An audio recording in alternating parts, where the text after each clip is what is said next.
Milhares de estudantes estão fazendo protesto nas principais universidades estadunidenses desde abril.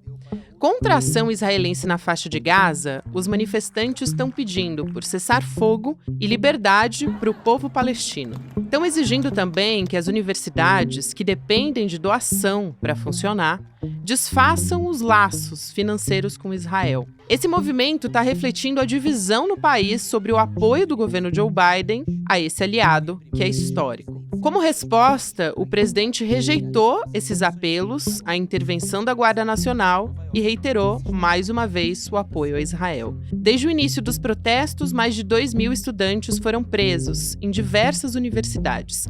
A guerra começou em outubro, quando militantes do Hamas mataram mais de 1.200 pessoas no sul de Israel e sequestraram mais de 200. Os militares israelenses provocaram, então, milhares de mortes em Gaza, exigindo a soltura desses reféns. O país está sendo acusado de genocídio. Segunda-feira, 6 de maio de 2024.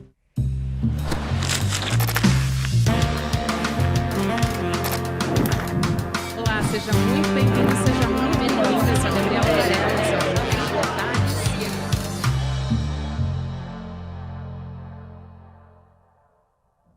Olá, seja muito bem-vindo, seja muito bem-vinda. Eu sou a Gabriela Varela, esse é o videocast Em Detalhes. E aqui você já sabe, a gente está começando mais uma semana em que sempre a gente conversa com um convidado ou uma convidada sobre uma temática ou uma notícia importante do momento. Já faz algum tempo que essa notícia tem tomado o noticiário, principalmente o noticiário internacional e nos Estados Unidos. São os protestos nas universidades, principalmente com a bandeira pró-Palestina, que está acontecendo nos Estados Unidos e está beirando as eleições estadunidenses. Então a gente vai entender como tudo isso está impactando a política local, como tudo isso pode influenciar de uma possível reeleição ou não de Joe Biden. Vamos entender tudo isso com a jornalista Heloísa Vilela, nossa querida Elô. Vamos lá, né? A situação lá está bastante, eu diria, interessante, né? Porque essa movimentação toda dos estudantes foi, assim, uma surpresa. Eu não poderia imaginar um ano atrás que hoje isso estaria acontecendo, mas se espalhou pelo país inteiro e está influenciando, inclusive, estudantes em outros países também. É isso. Eu quero começar, então, te perguntando sobre onde tudo começou. Em Colômbia, como é que os estudantes começaram essa mobilização, se houve algum estopim, e aí se espalhou para várias universidades. Como é que Colômbia respondeu a esses protestos e como é que os outros reitores, as outras universidades foram respondendo também, para a gente começar nossa conversa?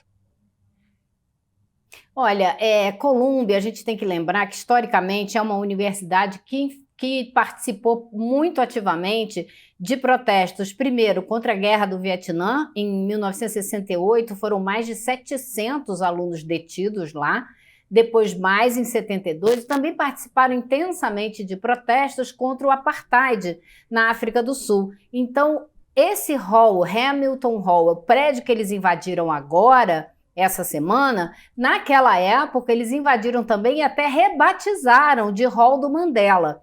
Então a universidade tem aí uma história de atuação política que vinha muito desmobilizada nas últimas décadas. O movimento estudantil desapareceu praticamente nos Estados Unidos e o que a gente foi vendo foi um avanço da extrema-direita sobre as universidades, que tentou mudar a cultura das universidades. Mas a Colômbia começou com um acampamento no jardim principal do prédio que fica no norte da ilha de Manhattan, e é justamente o jardim que eles usam para a cerimônia de formatura que está para chegar daqui umas 2 semanas, 10 dias talvez. Então eles ocuparam e a reitora, a diretora da universidade, reagiu pessimamente. Ela tinha que convocar o comitê executivo da universidade para ver que medidas tomar, não convocou e decidiu chamar a polícia por conta própria. No que ela chamou a polícia nos Estados Unidos, de uma maneira geral, em quase todos os estados, tem uma mentalidade muito militarista, tratou os estudantes como se fossem uma ameaça, né, à segurança nacional, chegaram lá armados até os dentes e retiraram os estudantes desse hall que eles e tentaram desmobilizar a manifestação. Isso provocou uma reação ainda maior, então os estudantes acabaram resolvendo ocupar o prédio da universidade, coisa que eles ainda não tinham feito. E aí a repressão foi pior ainda, então a coisa foi escalando. Mas o que começou em Colômbia foi se alastrando pelos campos das demais universidades do país.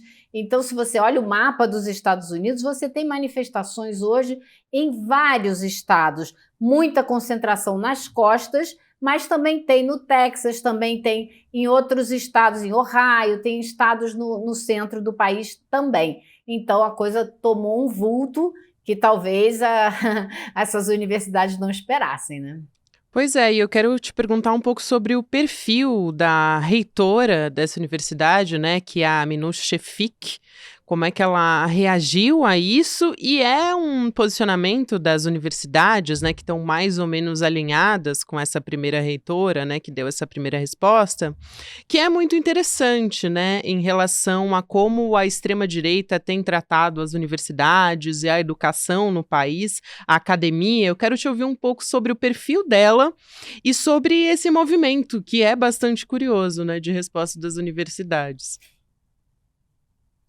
Exatamente, assim, a gente vê essa disputa política da extrema-direita, esse avanço da extrema-direita, ela vira uma luta local com um assunto que é internacional, que é a questão do massacre, do genocídio palestino, mas acaba movimentando as forças locais. E uma coisa que é importante a gente entender, que às vezes a gente não sabe, essas universidades consideradas as melhores, algumas das melhores do mundo, né? As grandes Ivy Leagues americanas, elas são verdadeiros negócios hoje em dia. São fábricas de fazer dinheiro, elas investem, têm fundos de investimentos gigantescos e recebem apoio financeiro de empresas, de pessoas influentes. Então, é um tráfico de influência financeira muito grande. Esse é o capitalismo do ensino, ao último grau. E essa reitora da Colômbia, ela veio do mercado financeiro, ela trabalhou no Banco Mundial, no FMI e no Bank of England, antes de ir trabalhar na Colômbia. Então, ela está ali defendendo os interesses financeiros da universidade que esses alunos estão tentando atrapalhar, porque querem essa exigência desse movimento, que a universidade não invista e nem receba dinheiro de nada, de nenhuma empresa, entidade, pessoa jurídica que esteja de alguma forma ligada a Israel, ao genocídio, à venda de armas, tudo isso. Então, eles querem, de alguma maneira, ajudar a barrar essa possibilidade da guerra lá em Israel. E as universidades, algumas têm reagido da pior maneira possível, deitando o sarrafo na garotada, e outras têm negociado. Eles conseguiram, na Brown houve negociação, teve uma universidade na Costa Oeste que também houve negociação, eles conseguiram fazer com que a universidade se comprometesse a desinvestir nessas áreas, mas existe a lista Princeton e Yale, nomes que todo mundo conhece, né? Tem uma universidade Emory em Atlanta, a Austin, a Faculdade de Texas em Austin. A situação foi bastante tensa e muita, para você ter uma ideia, já tem quase 2.000 estudantes que foram detidos desde que isso tudo começou. Eles não ficam presos, mas eles são detidos, são soltos, e algumas faculdades estão retaliando, expulsando, impedindo o estudante de continuar com seus estudos, expulsando do dormitório, tomando cartãozinho de alimentação e outras medidas. São medidas bem drásticas, né, que as universidades estão tomando, inclusive a forma, a gente estava até conversando aqui antes de começar, né, Lu, a forma como as polícias também estão agindo, não parece que são estudantes desarmados, né, que eles estão indo acompanhar nas manifestações, no caso não estão indo nem acompanhar, estão indo fazer retaliação mesmo. Eu quero aproveitar e te perguntar sobre o perfil desses estudantes. Tem algumas pesquisas que estão sendo feitas, a imprensa também está procurando conversar com esses estudantes para entender o que eles estão reivindicando. E parece que a Palestina foi um tema mobilizador das manifestações, mas eles estão trazendo outras pautas também, né? Queria que você explicasse um pouco isso. Olha, o que eu acho curioso é assim, o volume de campos universitários ocupados e a dúvida que paira no país se esses estudantes representam a opinião da maioria dos jovens americanos. Então, saiu uma pesquisa, acho que foi hoje ou ontem, se não me engano, feita por uma universidade que foi Harvard, que fez, mostrando que se você der 16 temas para a maioria dos jovens dos Estados Unidos, o conflito em Gaza, o conflito não, o genocídio em Gaza figura ali em 15º lugar. É o penúltimo da lista. Eles estão muito mais preocupados com outros assuntos. Porém, isso está tomando um vulto tão grande que pais, professores, funcionários de universidades estão todos se envolvendo nessa luta junto com eles. Não só pela defesa do povo palestino, muito claro, essencialmente por causa disso, mas pela defesa também do direito dos estudantes de se manifestarem, de realizarem os protestos que eles estão realizando. Então a coisa vai crescendo, porque vai envolvendo também outros setores da sociedade. Eu acho que isso é bastante interessante e provoca uma conscientização mais geral a respeito do que é, qual é a história ali em Gaza. E você tem duas organizações fortes ali que participam desses protestos. Uma delas são estudantes pela Palestina, algo assim. E a outra é estudantes judeus, né, que não querem que isso seja feito em nome deles. Então você tem ali um caldo muito interessante, um conjunto, né, muito interessante de ideias, de pensamento, mas a gente não sabe o quanto que isso significa da massa de jovens dos Estados Unidos, se eles também pensam assim ou se isso está mudando a opinião deles. É muito interessante esse ponto que você trouxe, Elo. Tem uma pesquisa justamente de Harvard, que é anual, feita por um dos institutos, né, o Instituto de Política da Harvard Kennedy School. E aí traz uma análise dos jovens entre 18 e 29 anos. E eles demonstram estar mais propensos a dar prioridade a questões econômicas em detrimento a causas como questões climáticas, como o conflito, inclusive, na faixa de Gaza, enfim. Então, interessante para quem quiser procurar, eu encontrei na Newsweek, tem no Washington Post também, datada como 25 de abril. E aí a gente pode entrar em outro ponto, que são as eleições, né? Porque uma das preocupações, eu queria entender o que exatamente está preocupando mais os democratas. Porque quando a gente pega, por exemplo, esses atos que tem essa parcela, que é a geração Z, né, vamos dizer assim, quando a gente classifica como geração, a preocupação do Joe Biden é realmente com o crescimento desses protestos, porque isso não significa necessariamente que ele vai perder um eleitorado mais jovem, já que essa não é uma das preocupações, pelo menos com a Palestina, que é que faz parte da maior parte dos jovens quando você fala com eles, né? Exatamente. Então, até o momento, o que a gente vê pelas declarações do Biden é que ele não anda muito preocupado em perder votos por conta dessas manifestações ou da opinião dos jovens representados nessas manifestações. Porém, ele não tem o controle de como isso pode transbordar. Hoje eu estava vendo, por exemplo, uma carta dos democratas, os jovens democratas, é o braço estudantil do Partido Democrata, alertando, olha, não fique levando, achando que nosso voto está garantido sem fazer nada para ter esse voto, né? Isso já é um recado de um braço importante do próprio partido. Agora, o Biden, né, e o pessoal que cerca o Biden, eu estava lendo uma matéria sobre isso hoje, acha que na hora do vamos ver, do frigir dos ovos, esse pessoal vai olhar para frente e vai falar, bom, tem o Biden que eu não aguento o que ele está fazendo, porque ele não toma uma atitude, ele podia parar com esse massacre, era só parar de enviar armas para Israel e de mandar dinheiro. E do outro lado eu tenho o Trump, que vai fazer isso ou pior. Então o Biden está contando que ele vai ser o menos pior para muita gente. Acontece que tem um ponto a mais nisso aí. Nos Estados Unidos, ninguém é obrigado a votar. Você vota se quiser. E o índice de abstenção é muito alto. Então, muita gente está dizendo que, por exemplo, em 2020, quando o Biden foi eleito, a gente teve aquela movimentação gigantesca nos Estados Unidos após o assassinato do George Floyd, aquele homem negro que o policial ajoelhou no pescoço dele e ele morreu sem respirar. Então, houve uma movimentação gigantesca pedindo para que se colocasse menos dinheiro na polícia e parte desses recursos fosse aplicada em programas sociais para atender essa população que vive sob o jugo dessa polícia militarizada, preconceituosa, que prende e bate e mata a população pobre, preta e periférica, né? A gente conhece isso também. Então, houve uma movimentação muito grande nesse sentido e muita gente acha que os democratas perderam votos por causa dessa mobilização, porque nos Estados Unidos, quem define a eleição são os indecisos. É uma parcela pequena do eleitorado, porém decisiva.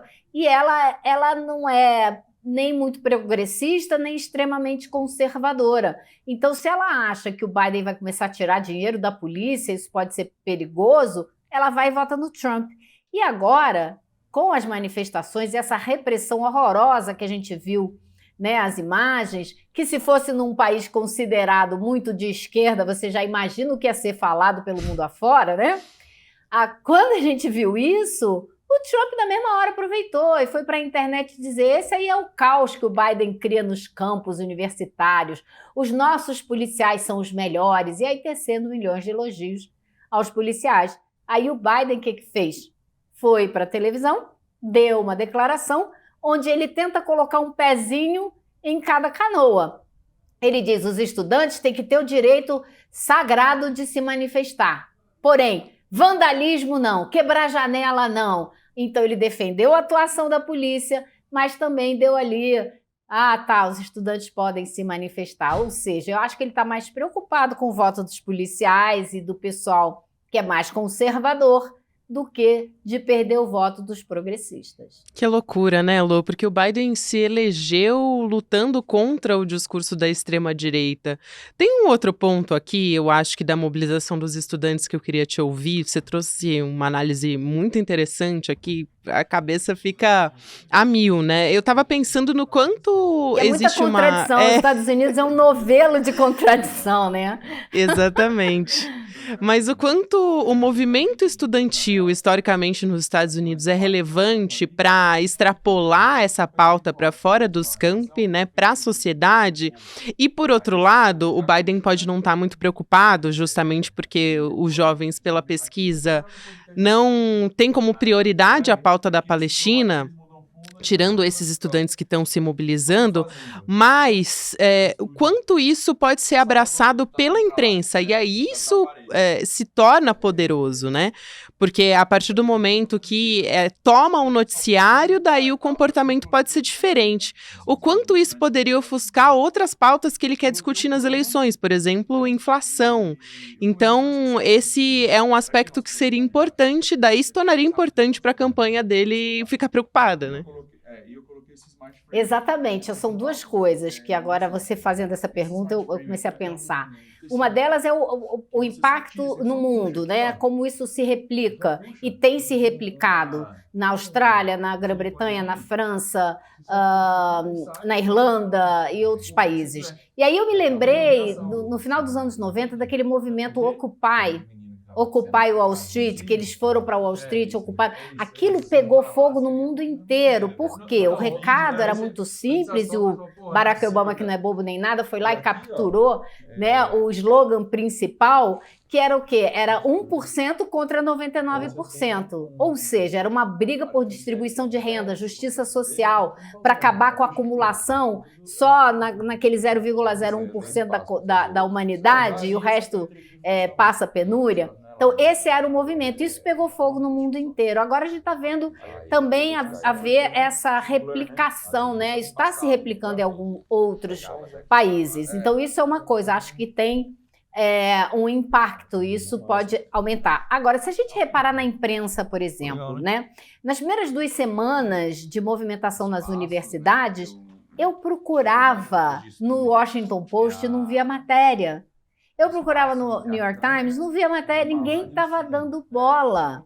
De repente, o negócio começou a crescer, a polícia entra, bate nos estudantes, os pais dos estudantes começam a mandar carta para a escola reclamando que os alunos não podem ser tratados dessa maneira e tal. Então, isso começa a influenciar o noticiário, e aí a coisa vai mudando. Se você abrir hoje o site do New York Times, está lá na primeira página, várias retrancas. Hoje eu vi 3 ou 4 discutindo o que está acontecendo ali, as consequências, como que está sendo tratado, o que a polícia tem feito, enfim. Então virou notícia, isso já começa a ter, né, um outro impacto, se você começa a tratar disso o tempo todo. Então acho que o Biden e a turma dele está jogando também para o fato que está chegando agora está chegando o fim do ano letivo. As universidades tendem a ficar vazias, porque quem estuda na universidade... Aqui todo mundo estuda longe de casa, então as pessoas moram nos dormitórios das universidades. Chega no verão, que é o que vai acontecer lá agora, eles têm que ir embora, eles não podem ficar. A faculdade fecha. Então a tendência, eles estão achando, é que isso se disperse por conta própria. Vamos ver o ritmo, né, dessas manifestações e o engajamento dessa garotada. Isso já responde, inclusive, a pergunta que eu ia te fazer agora, que é se tende a crescer esse protesto, né? Esses protestos, na verdade, nas universidades ou não. A gente não sabe justamente porque agora eles vão entrar de férias, então fica a dúvida se vai pegar mais fogo, né? Se vai extrapolar justamente, talvez agora seja a prova de fogo, né? Se vai extrapolar realmente as universidades e vai ganhar o país e também país afora, Estados Unidos afora também. Para a gente fechar, Elô, eu quero te perguntar se é possível, a partir de um crescimento, de um eventual crescimento desses protestos, que os Estados Unidos mude o posicionamento em relação a Israel. E mais importante do que isso, né? Que pare de oferecer dinheiro, equipamento, armamento para que Israel continue promovendo o genocídio em Gaza. Olha, Gabi, eu adoraria dizer que sim, né? Mas se a gente pensar o que aconteceu com o regime do apartheid na África do Sul, né?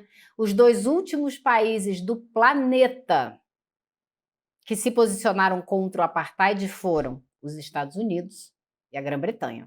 Então, eu não tenho muita fé, esperança. Eu acho que isso só vai acontecer quando o resto do mundo fizer um movimento muito mais forte, né? A gente já tem na América Latina 3 países que romperam relações com Israel. A gente tem a Turquia, que suspendeu todo o comércio bilateral com Israel essa semana.